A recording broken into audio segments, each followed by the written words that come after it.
June 20th is World Refugee Day. A refugee is a person who has fled war, violence, conflict, or persecution, and they have crossed an international border to find safety in another country. It is estimated that over 112,000 refugees are living in South Africa.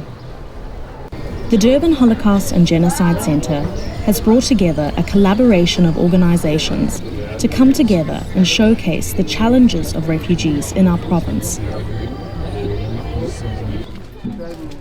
We visited Bambai Informal Settlement, where Blessing Inyoni from Goldco shared with us about the integrated community that she works in.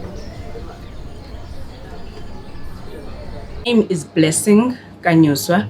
I'm married to Nyuswa family at Lusiki. I'm staying here in Bambai. I'm an activist. I'm having an organization called Goldco here in Bambai, where we are dealing about governance. We are also dealing about ownership. We are also dealing about leadership and the development of the whole community. In our organization, we strongly believe that we don't have the borders. So we are working with everyone who's within the community. We have initiatives that we have inside the organization. First one is Take Them Off the Street, where we collect children after school, assisting them with school homeworks. We also have the initiative that's called Know Your Neighbor. 3 years back, 4 years back, we were having people who were passing away, and then we don't know even where they come from. We were not knowing each other, so we started to know that, and that extended to knowing the people that are not even from your country or also from outside the South Africa. And then that initiative was the perfect one, because we started to realize that there are marginalized human beings within our community. My name is Pastor Rafael Baheboa, original from Congo. I work with many communities in South Africa. In this community, as like we are here, we are just having a long friendly relationship with the Bambai community. The positive impact which we have in our relationship, we do many things together, including helping each other, fighting what we are going through in daily basis to just see how to survive, all of us. So that's why we are here to just say that, no, we are human beings, we are African, and we don't believe on borders in Africa. What is happening to people about xenophobia and other events which are negative. And through those who are doing xenophobia, I think it's not good for them to having that mind, because that is bringing separation to African people. That is what we don't support. That's why when we are coming a place like Bambai, we feel free to do whatever we can do, and that's why we are here. In my community, we sat down, the leaders sat down of the community, and then they said, we once ran to these countries to ask for assistance. So why do we now starting to fight them? We are all black. We are all human beings. People who are making us, who are separating us, they have agenda. But the really African person, we know that we are one. Muntu ngumuntu ngabantu. It means a human being is human being where other human beings are. We are believing that before you become a Zulu, you are a human being. Before you become a Xhosa or Malawian or a Zimbabwean, but you are a human being. There is this thing that combined us as the people, no matter what color of your skin is, but we are human beings. The only thing I can say to everyone is that wherever you are, you belong there. The only thing you can do is to come out from your shell so that people can understand you. When you are inside your shell, it's hard for other people to understand your problems. So it's better for us to come out as human beings, talk to other people, go out there, see things that are happening, see the opportunity, make sure that you grab all the opportunity that you have.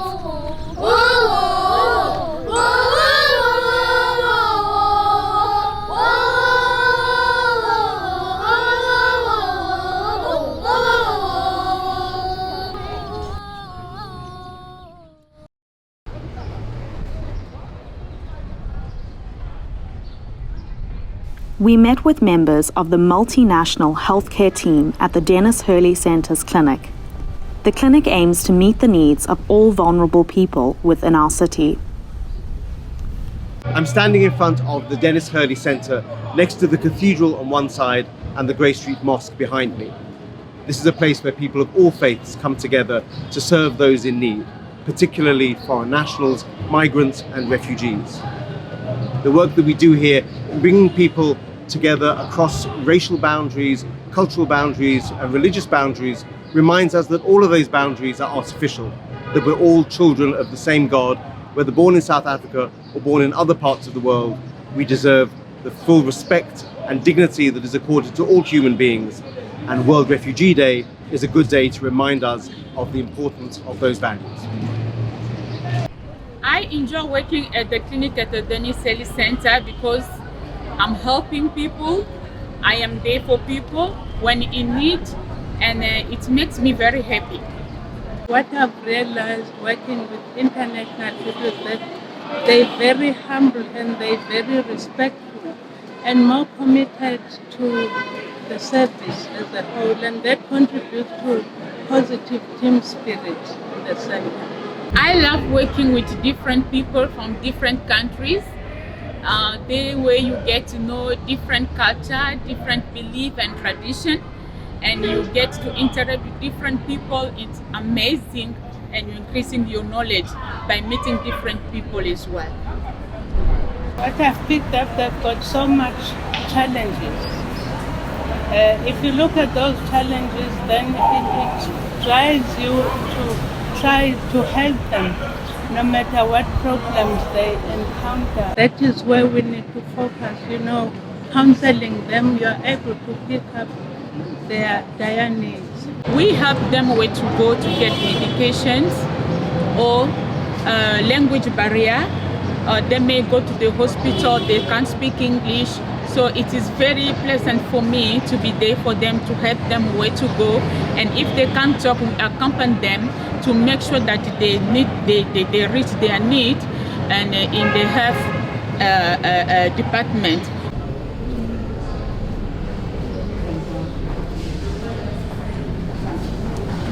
Within the Denis Hurley Centre building, we met with the staff of Refugee Pastoral Care. We are the staff of the Refugee Pastoral Care office. They come here and ask for help, like accommodation, food. We help them with that. Yes. When the person is telling you the story why the person came here, it's a sad story. Most of them, they are running from their countries because of the war. But here in South Africa, they must be free. We are the family. We are one here. Yes. We would like to urge South African people to treat them nice. They must take them as our brothers and sisters, because they are humans. They are like us. There's no difference between them and us. We're all the same.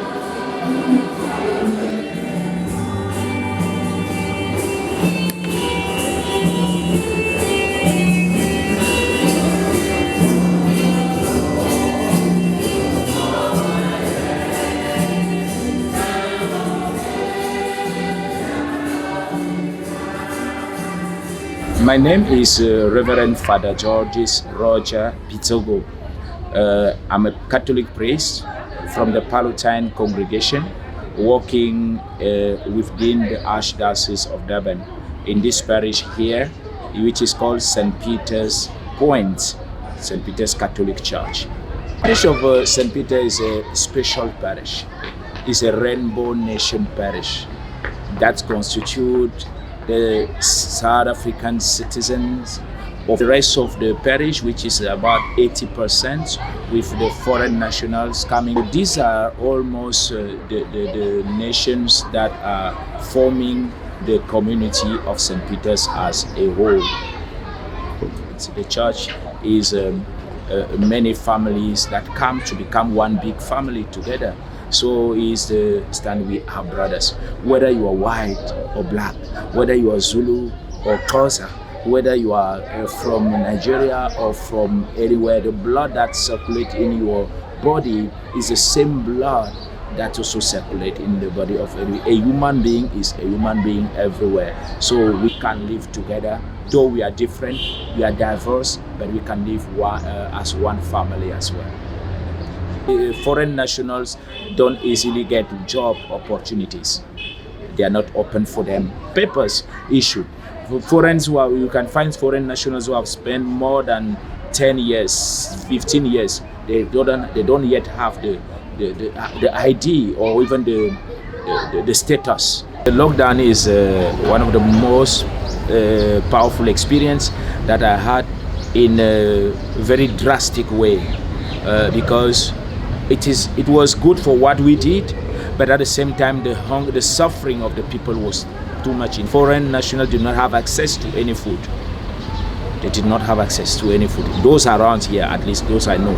I started with very few hampers in order to go around, because people were calling almost in every house. Children were about to die of hunger. It's going around to deliver some hampers to the people. You could find that some women cannot even walk anymore.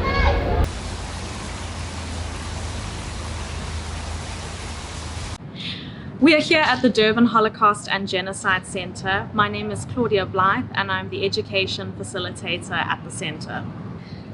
The plight of refugees today is at the heart of the Durban Holocaust and Genocide Centre. We are a centre of memory for victims of genocide, but we are also a centre of learning. Holocaust history has a lot to teach us. The lessons are universal. In the 1930s and early 1940s, European Jews were desperately seeking refuge to escape Nazism. And it was at this time that journalist Dorothy Thompson wrote, "It is a fantastic commentary on the inhumanity of our times that for thousands and thousands of people, a piece of paper with a stamp on it is the difference between life and death."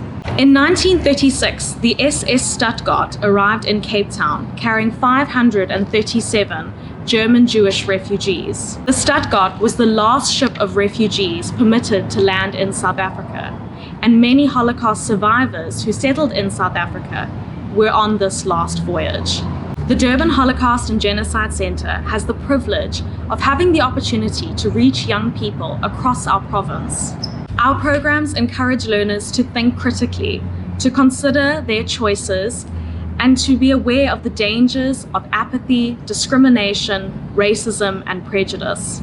Through our work, we hope to inspire young people to promote tolerance, human rights, and to respect the inherent value of all human beings. Hi, I'm Naomi Sirisi Hindua. I'm 18 years old and I'm currently doing grade 12. I'm originally from the Democratic Republic of Congo and I reside in South Africa. My name is Lily Kande. I'm originally from the Democratic Republic of Congo. I'm 18 years old and I reside in Durban, South Africa. When my parents and I moved from the Republic of Congo to South Africa, I was only 2 years old and I have no exact memories of my homeland. So South Africa has been my home place. Although having to be here for such a long time, I still feel like I don't belong. One of the biggest challenges I faced was actually psychological damage that actually got passed on to me from my mom. It was really rough for her to actually adapt to the life of South Africa due to the different cultures and the different ways of living. It was really hard for her to make money for basic needs such as food and sanitation and etc. and my school fees. She always came back from work with a lot of frustration and anger, and that I really kind of took that anger and same frustration, and I've been carrying it ever since. Most of that anger actually came from how she was treated by some South Africans, because she didn't really understand the language like the Zulu and other indigenous languages of South Africa. When I got to experience or witness my very first xenophobic attack, I was in class and there was just a lot of commotion and chaos happening. Parents are coming in, getting their kids in such a rush. There was a lot going on. Outside or burning of tires, people being attacked, and that has left me till today feel in fear. I'm left feeling in fear. It has me not really feel comfortable to speak my language out in public, come out as being a refugee because I'm afraid to be identified or be treated a certain way because I'm a refugee. Struggle that I actually have experienced in South Africa is actually at schools. Like, there's a lot of conflict at schools between foreign nationals and South Africans. The same way I mentioned how I adapted to my mom's frustration and anger, I feel like it's also the same on the South African kids' side. They also have adapted to the anger and frustration of their parents against the foreign nationals, and they carry that at school. For instance, once my school, there was a foreign national who's originally from Congo. On Valentine's Day, her uniform was torn, and while she was having PE, physical education, and they left her a note saying Happy Valentine's, and they tore her uniform. That never makes it to the news. That never makes it to the front lines. I feel like we don't get that much attention. You barely ever hear stories about how foreigners are getting mistreated. I'd really appreciate if that gets taken more seriously so we can feel safe. The last thing I'd like to mention is our future in general, how our future is so dark. And this honestly is very sad because although a lot of us are able to finish matric, we're not really promised a life, we're not really promised a future because of where we're from. We're not really given the chance to enter those universities because of where we're from. Most bursaries are only given to South Africans and not to refugees. And this is really unfair because, as I mentioned, I grew up in South Africa. This has been my home. And yet I'm not able to be given a bursary because of where I'm from, a place where I can't even call home because I call South Africa my home, and I'm not treated like I belong. Above all the challenges that we face and above all the issues that affect us, unfortunately, we do have people who love us, who accept us for who we are, and I'm really grateful for those people. There are South Africans who are really kind, who are really generous, and treat us like we're family. Hello everyone, my name is Ben Zegani. I work for Zoe Life in the project called Forge, which is supported or sponsored by UNHCR. We bring together the foreign nationals and also the locals to discuss issues on social cohesion. We conduct dialogues and we do trainings so that they can deliberate on the issues that are actually causing these either xenophobia or hatred. The great thing about this project is that people actually begin to learn from one another, and they are able actually to understand each other as different groups, but also to get to know people who really they are. And then through that, we've seen positive things actually, where people actually now begin to understand that foreigners are just human beings like them, and they have positive contribution in the economy and also in the lives of the people or local people as well. But also we've seen locals that are now informed through these workshops beginning to realize that they can actually work together with the foreign nationals, either in small business or maybe just being friends or close people that they can work together. My name is Jean Mukaijire. I'm from Rwanda, but living in South Africa since 2010. Hi, my name is Proceed Topsi Lengobo. I am a South African. As I said, I was here since 2010, and I was scared of South African, but I had the chance to attend Zoe Life program. From there, I had the chance to share my story. I made a friend with a South African, and now we are working together. We train people, South African and the foreigners together in an upscale project where we're teaching them how to do sewing. So Jan is my friend. I am the friend that she's talking about. I was doing a training for sewing. It was a skill program. We were together with foreigners from different countries. And then Zoe Life came to do a social cohesion dialogue. For me, at first, it was not easy because we didn't understand why people from other countries would come to our country. And then as life was hard, so South Africans started to be angry. But attending a dialogue, it opened my eyes because I got a chance to sit and listen to their stories, and we also shared our stories because life was hard, so we didn't know how to share the economy with them. In the dialogues opened my eyes. I made friends because now I know for them when they come, they have no certificates, they can't get a job. So for me, it's like I'm giving something to them to give them skills so that they can start their own businesses. South African are not bad. What people have to do, they must come together, work together, and share skills, because each and everyone has skills to share with someone. We should give each other a chance. We should listen to one another, share our stories, but most importantly, share our ideas, because together we can do great things. All I wish is someone I can talk to. All I want is someone who can stand by me. I'm a foreigner, it hurts to feel outcast. All I wish, all I want, all I need is a friend. Hey, yeah, all I need is a friend.